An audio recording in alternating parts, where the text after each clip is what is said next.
bulshada ku dhaqan xarunta gobolka saaxil ee magaalada Berbera ayaa saaka aroortii u soo baxay salaada Ciidul Fitriga isla markaana isugu yimi goob barxada oo loogu talagalay in lagu tukado munaasabadda Ciidul Fitriga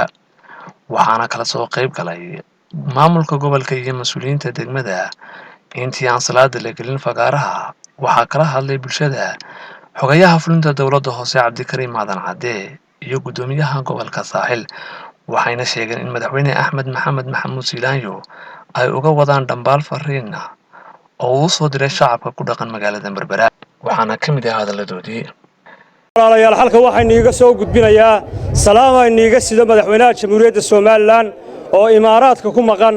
oo howlihiisii shaqo soo gudanaya ayaan u soo gudbinayaa dadweynaha reer saaxil meel kasta oo ay joogaan walaalayaal waxa kale oo doonaynaa inaan dadweynaha uga digno reer saaxil ama reer Soomaaliland maanta iskugu imanaya xeebta Batalaale badda in walaalayaal laga foojignaado oo maanta baddu aad iyo aad u kacsan tahay dadka inoo imanayo dhalinyaradeenna iyo ubadkeennaba aan ka ilaashano oo aad iyo aad aan u foojignaano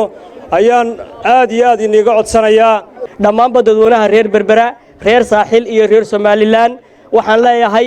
waxaynu soo soonay 30 cisho gaar ahaan haddaynu nahay reer Berbera 29 cisho oo kulul oo xagaaya baynu soo soonay waqti adag baynu soo qaadanay laakiin alxamdulilaahi rabbil caalamiin ilaahay wixii inooga dhammaystiray nabadgelyo iyo farxad buu inoogu dhammaystiray ilaahay baa inoo qaboojiyay maanta ciid baynu dhammaanteen halkan inagoo faraxsan ku joognaa in magaaladuna waa nabadgelyo fariinta uu gudoomiyaha barasaabka gobolka uu jeediyay ee shalayna aanu horey uga sheegnay maxay tahay idaacadaha iyo TV-yada ee ahayd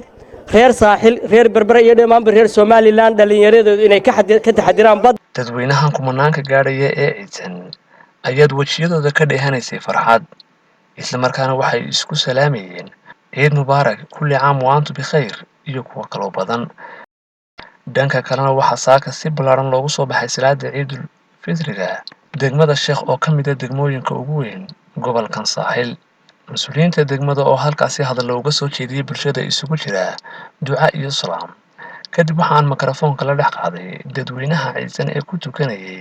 garoonka kubadda cagta ee degmada Sheekh islaamka meel kasta ay joogto salaam kadib waxaan leeyahay ciid mubaarak ilaahay wixii bukaa shaabay wixii dhintana u naxariisto rabadaan tabaateeda ila bashbash barwaaqo inoo gaarsi assalaamu calaykum ciid mubaarak waxaan dhammaan leeyahay ummadda islaamka meel kasta ay joogaan kullu caam wa antum bikhayr dhammaan ummadda muslimka meel kasta ay joogaanba ciid mubaarak kullu caam wa antum bikhayr waxaan ka salaamayaa marka horeysa madaxweynaha jamhuuriyadda Soomaaliland saddexda xisbi qaran saddexda gol qaran iyo saddexda ciidan qaran baan salaamayaa shacabweynaha Soomaaliland baan salaamayaa waxaan si gaar ah u salaamayaa saaxiibada saxafiyiinta ee degmada Sheekh jooga iyo dhammaan ummadda muslimka meel kasta oo joogto waxaan si gaar ah u salaamayaa shacabweynaha reer Sheekh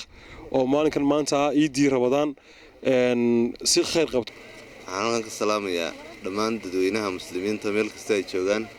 gaar ahaan dadka reer Soomaaliland kasii gaar ahaan degmada Sheekh oo ay maanta joogno waxaan leeyahay kulli caam wa antum bikhayr oo fil khayr ciid mubaarak kulli antum caam bil khayr waxaan halkan ka salaamayaa ugu horeen oo aan salaanta ugu horeysa mudnaanta siinaya labadeeda hooyo